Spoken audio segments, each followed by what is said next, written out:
The inside has become total vacuum, so the doorway gets sucked in.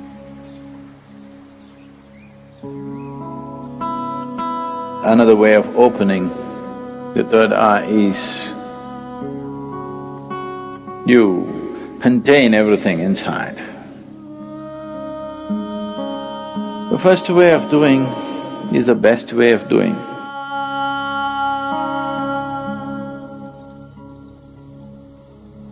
The most significant aspect of Shiva is that he opened his third eye.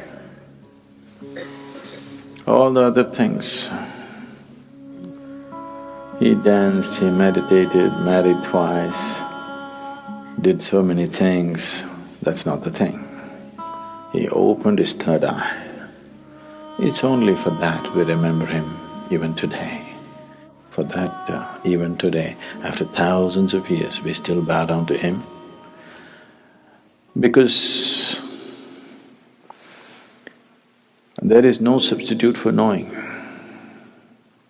There is no substitute for knowing means.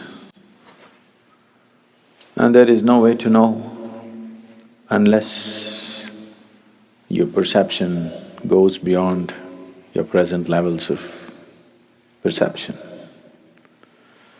Unless your ability to see is enhanced beyond its present limitations, there is no way to know.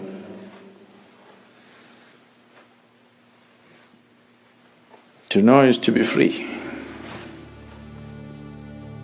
So, Shiva is significant for us not because he's wrecked in Himalayas, not because he played with snakes, not because of this or that, because he opened his third eye. He perceived what most human beings fail to perceive. What is unseen for a large segment of humanity became a normal part of his vision. That's what third eye means. So people say, when Shiva opened his third eye, it was a fiery process, fire came out of it.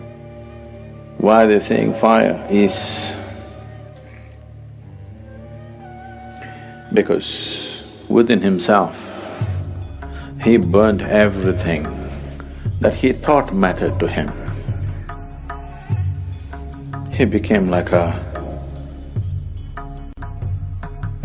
fire chamber, like a kiln, that within himself he burnt everything that can be burnt, and then from every pore of his body, instead of sweat and blood coming, ash came out. Why? Shiva is always depicted as ash smeared. He didn't go about smearing ash. Ash came out of his pores. This is to indicate that he has burnt it all. He has burnt every shred of ignorance, everything that one believes as true, he burnt.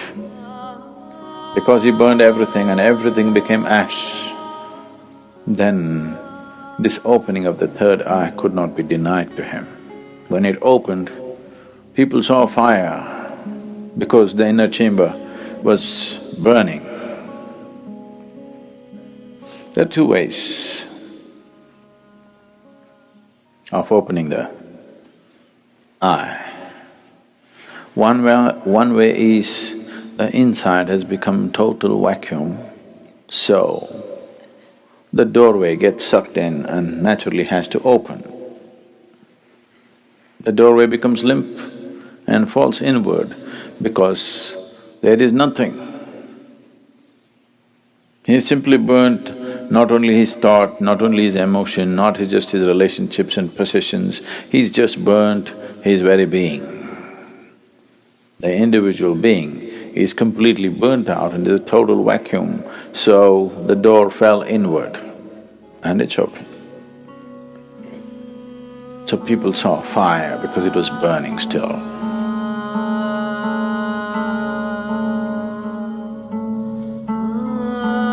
Another way of opening the third eye is you contain everything inside. Everything is contained. You did not find any expression for your thought, any expression for your emotion, any expression for anything. You could not even utter a word.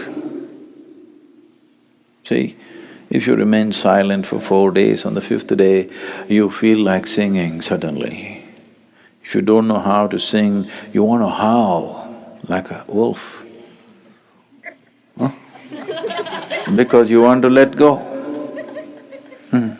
You didn't let go anything, so much pressure built up, and this door got knocked open from inside. This is another way to do it. The first way of doing is the best way of doing, because if you open it by building pressure, it opens up today and again tomorrow it may just shut itself. Or before enough pressure builds up and this opens, something else freaks in you and you run away, yes? Because the pressure builds up in such a way, if you have to hold it, you need… because you don't know what's happening, it looks like torture.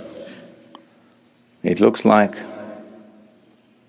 7th degree torture. If you're putting yourself through the whole process, then definitely your mind will ask, what is the point of going through this torture? Because it's a lot of torture. Not letting a single thought find expression, not letting a single emotion find expression, not uttering a single word, not finding expression to a single opinion that arises in your mind, single idea that arises in your mind. Oh, it'll burst you somewhere. If you hold everything intact, this will open, otherwise something else will freak. But you are a little… you're diplomatic. You believe in the middle path. That means you don't wish to get anywhere. People who believe in the middle path, they're determined not to get anywhere in their life. Middle path means just your comfort zone. Neither this nor that.